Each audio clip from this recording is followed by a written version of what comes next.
There we go. So guess what day today it is? It is May Day. So it is May 1st. Happy May. Yeah.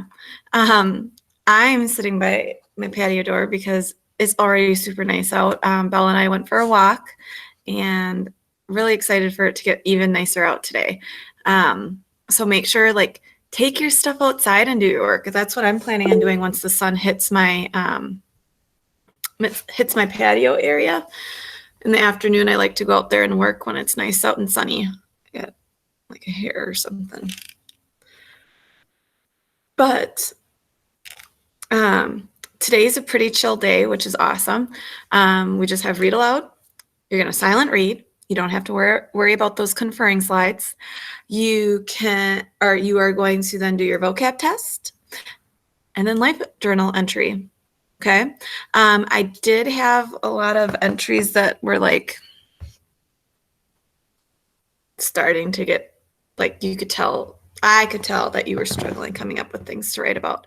So I had attached in the life journal assignment section how there is a menu of options for if you're stuck and don't know what to write about. So some of the things on that menu are, I have it pulled up. So what's up, what's going on, what's new in your life. I know that's what a lot of us have been doing and are kind of not sure what to write about anymore because it's the same thing.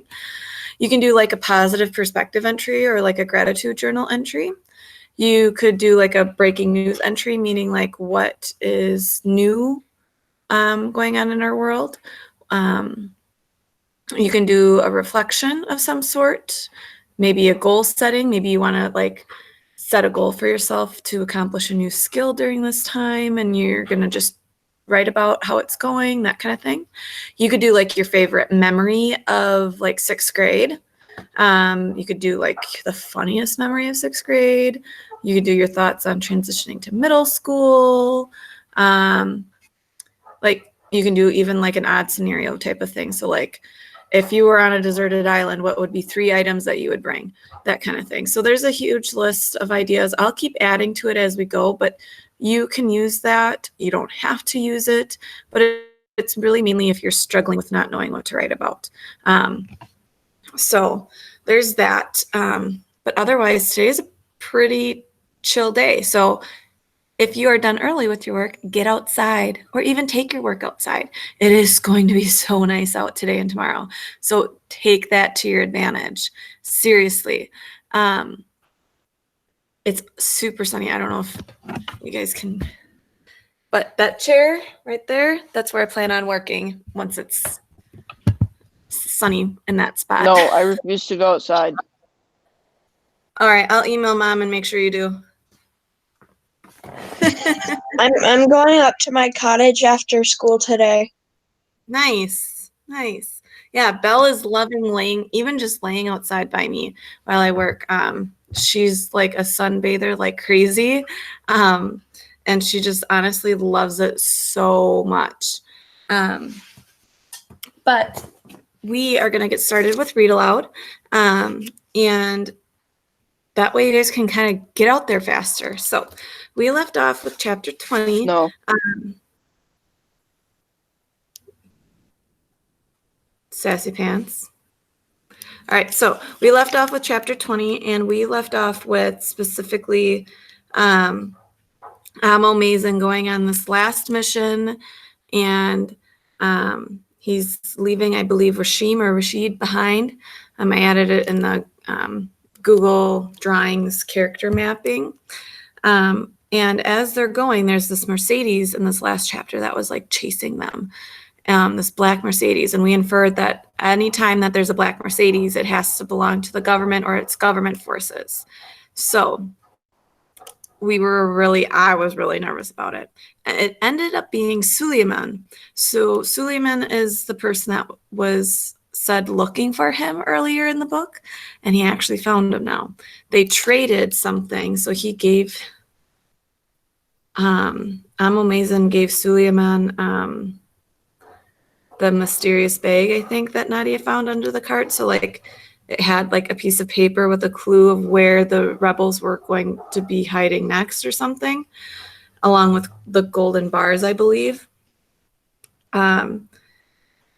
But we ended up making an inference that we think Suleiman is like a secret spy for the rebels that's put into the Mukhabarat. So the Mukhabarat are the people that work for the Syrian army. Okay, so and then Suleiman left Amalmazen with a warning. And he said that you must be careful, brother. Rumors are floating about of an old man causing trouble, poking his nose where it doesn't belong. Those higher up have given orders to find you. So we kind of were like, maybe Amalmazen won't die from his ailments and his hard breathing. Maybe he's going to die from being shot at, from being taken from the Syrian government. So that is where we left off. I'm going to get started. So, chapter 21, October 11, 2013, 4:07 a.m. So it's just before dawn. A metal bell lay dented and cracked on the cobblestone path. It had hung in a tower of a building that had collapsed, the victim of a bomb. Nadia glanced at the shattered blocks of sandstone, a hollow feeling spreading through her as she spotted a cross still dangling from the far wall. A look of disgust and anger flashed over Amalmazen's face before he turned. They had crossed into Judea, or the New Quarter. It was a strange name, really, since the district had sprung up nearly 500 years ago to accommodate the growing Armenian community. But compared with the old city, which lay further east and had been inhabited since the time of the Ebla tablets, it was new. Nadia glumly remembered the last time she'd been here, during a particularly hot summer. After picking her up from school one day, her father had been in a rush to attend one of his boring business meetings. To make up for dragging her along, he had promised her a treat. On the way home, they stopped at a famous shop known for hatilia, which was a pudding served with clotted ice cream and orange blossom syrup. The sweet memory of sitting with her father at a small table overlooking the sunny patio faded as she hurried to catch up with the others. It looks like a setting from one of the Scheherazade's stories, murmured Basel in wonder, craning his neck up and down as they traveled through the confusing warren of narrow alleys, some barely wide enough for the cart. Indeed, entering Judea was like stepping back into time. Lanterns hung from the walls. Once they would have lit the path, illuminating historic homes and mission secrets behind heavy stone walls and wooden doors. Now all they could see was dark, gabled first-floor windows, balconies, and unruly bushes and vines trying to escape from private courtyards. Shh. Then, without warning, Basel darted through an open door on the left. "What's the boy up to?" muttered Amalmazen, slumped against Jamila, his face ashen and covered in perspiration.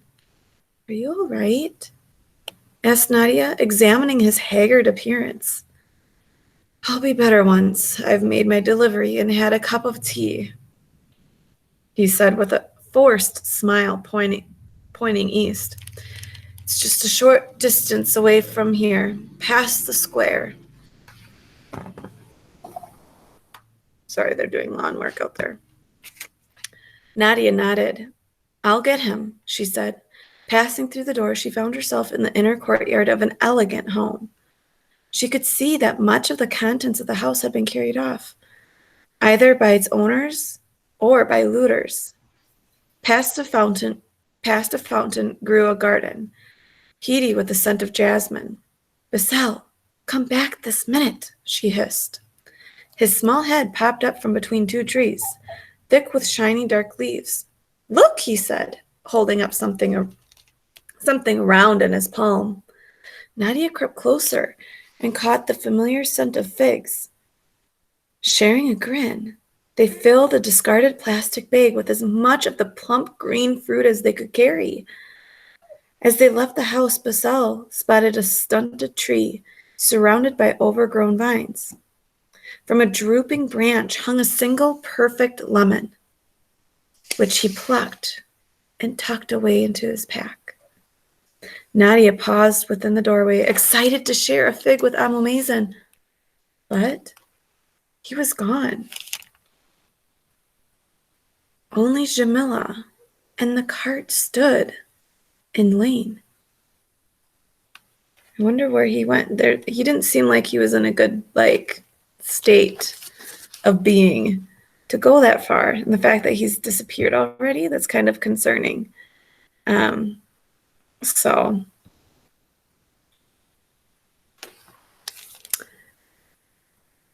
she peered back up the lane that they'd come down.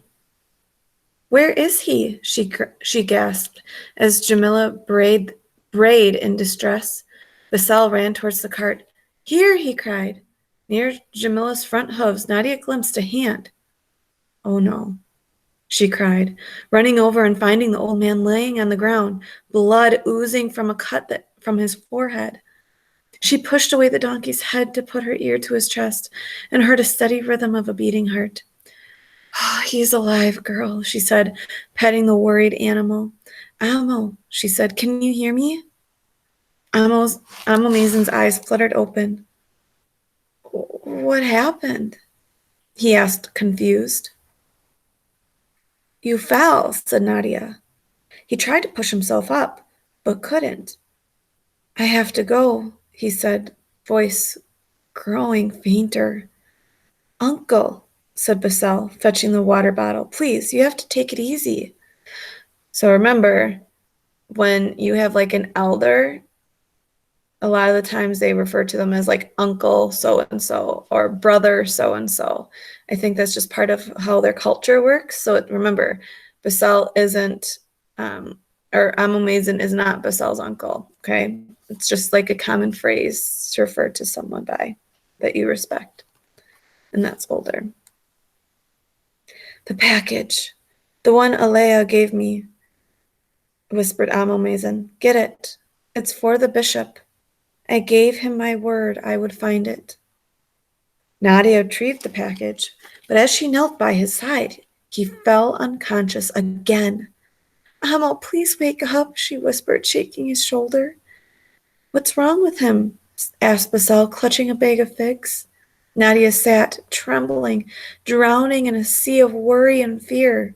She was lost in the middle of a city at war with a mysterious sick old man whom she trusted one minute and questioned the next. She glanced at Basel, who wanted to fight with the rebels and would probably get himself killed. She screwed her eyes shut, wanting to make everything just disappear. Oh, this is too much, she thought, overwhelmed with panic. Why is this happening to me? Girl, you're not the one sick that just fell unconscious. Perspective taking, please. It's not all about you, goodness. I should just ditch them and go find my... Oh, how dare she? I should just ditch them and go find my family on my own. It would be easier and faster. She clutched the silver pen so hard that it hurt her hand. What do we do? Basel whispered as his skinny arms encircled her in a hug. I'm gonna just say this. I'm very surprised and disappointed in the fact that she's being that selfish right now in the middle of this moment. But I get it, but I'm still kind of whoa. He's sick right now. Have a little perspective. All he was trying to do was help you. The warmth of his body punctured through her righteous emotions. Reflexively, she hugged him back, eyes opening. Get a hold of yourself, came a voice inside her head. I can't leave them behind, she thought. She stared down at the writing on the package. I'm glad Basel kind of put some sense into her, by just using a hug. Goodness. It was the address of a church. Amomazon's last errand. He'd given his word to the bishop as he'd given it to her, to find her family. He had helped her with when she needed it the most, and now she would help him. For now the questions she had didn't matter. She would trust him. She rose, filled with resolve. Come, she said to Basel, kissing him on the wet cheek. It'll be okay. We need to find the bishop. I'm sure he can help us. Page break. Compass in one hand, Jamel's reins in the other, Nadia strode east. The responsibility of leading their group was heavy upon her shoulders. Praying that Amomazon, cocooned within the cart, was all right, she hurried down a sloped street past a resplendent domed mansion situated at the edge of a square. Jamila halted obediently while Nadia used the mirror stick to peer around the corner. The square sat silent, lined with shuttered cafes, restaurants, and antique shops. About to continue, she froze. A group of armed men had come into view, carrying boxes and packages. The one in the lead, beard neatly trimmed, in flowing dark robes, urged his companions to hurry. Once they've disappeared into the alley, Nadia scooped Mishmish from his perch behind Jamila and slipped him into his sack. Irritated at being cooped up, he sank his claws into her wrist. Oblivious to the pain, she set the cat next to Amomazon, who lay on the back of the cart, still unconscious. From the middle of the square, the silhouette of an iconic bell tower rose against the full moon. Nadia recognized it at once. Its picture flashed on television practically every day. It was one of the oldest churches of Aleppo, the 40 Martyrs Cathedral, a spiritual home to the city's Armenian Christians since the 15th century. Since the day Jesus arrived in Syria to heal the sick and spread the word of Allah, his followers had worked hard to increase the city's prestige and wealth. It should be nearby, she thought, as they approached the compound that housed the cathedral. A group of armed men materialized from the shadows. Nadia swallowed, lips dry, and stopped. Brothers, she called out, wincing at the waver in her voice as she held up the package towards them. I'm looking for this address. Can you please help? It's like awfully brave of her. Holy cow. You don't know if they're good guys. You don't know if they're bad guys. What are you doing, girl? A middle-aged man, his worn face not unkind, stepped forward. It's just on the street, past the Catholic church, he said. Thanking them, they hurried on past the Greek Orthodox and Maronite churches until they reached the Catholic one. Past it rose the destination they sought, a square sandstone building with a trio of heavily armed men guarding the main doors. So if you haven't caught on to this, it sounds like there's a lot of different types of religions that are in Syria. So kind of keep that in mind. There's a lot of mixture of religions, just like here. Thanking them, they hurried on past the Greek. Oh, no, I read that. Okay. What is your business here? Bellowed the thickest man in jeans and a sweater. We need to see the bishop, said Nadia. What is your business with the bishop? Asked the man, frowning. We have something for him. Something important, said Nadia. And our grandfather, he needs help. The man looked at Amomazon, lying in the back of the cart.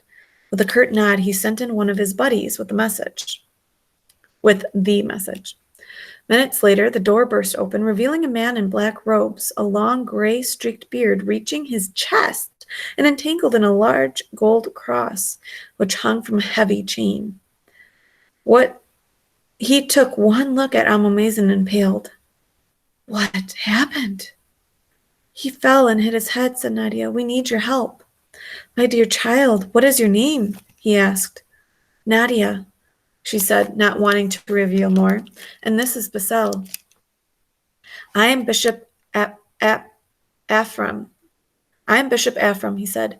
Mason is a good friend, and you are all welcome here. Relief flooded Nadia. 2 men carried Amo Mason inside, leaving Jamila in the cart under the protection of the other guards. She grabbed the package and followed them inside. Soft light from lanterns illuminated a sprawling vaulted space. The marble floor, she was surprised to see, was lined on both sides with bodies covered in blankets. I wonder if they're like dead bodies, alive bodies that are just sleeping. Sounds of sleep, they said they're sleeping, echoed through the room. Wooden benches had been moved to the side to make space. The bishop led the men up the central aisle towards the altar built with a shining white stone, decorated with gold leaf. From the corner of her eye, Nadia spotted a boy slumped on a bench. Above him rose a statue of the Virgin Mary, her head covered with a veil. Eyes solemn with love, she stared down at the baby in her arms, her son, the prophet Jesus. As Nadia looked at the back of the boy's head, she caught a flicker of red and white. I know who that is.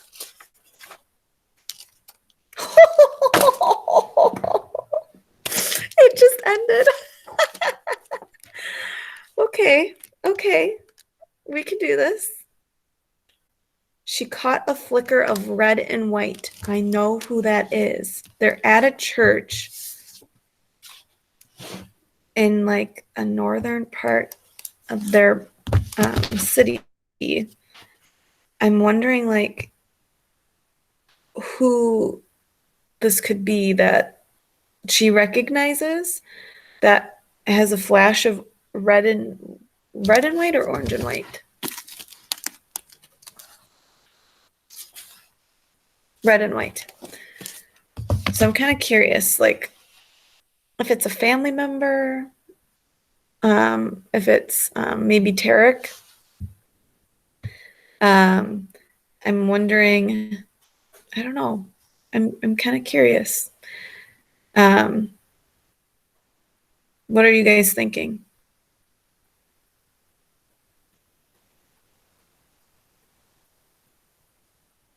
Who do you think it is?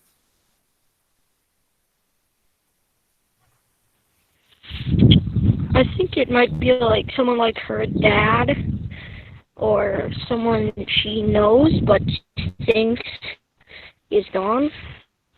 Okay. So someone that is maybe part of her family who's supposed to have left. Remember, this is also like keep your mind open to all the different characters. And also remember that this is like this church is being used as like a refuge for people who may not have their house anymore, may not have enough food. Any other ideas? It might be I think Tara. I think it was her younger brother. Was it Yusuf? Yusuf? Who, with like the red shoes, like maybe she like saw his feet or something. Okay. So maybe it's Yusuf, her younger brother. Maybe Leah, you said you think it might be Tarek. Yeah, it might be Tara, because she said like, because he was alone at the orphanage place, and he might have like found someone he knew, and they like had some sort of same scenario that Nadia had. I can see that. The only thing, well, I guess it would make sense though. I was gonna say the only thing is they left the orphanage before Tarek would, but they also waited all night to connect with Rashid. So that could be how Tarek could get like farther ahead and be at this church already than they are.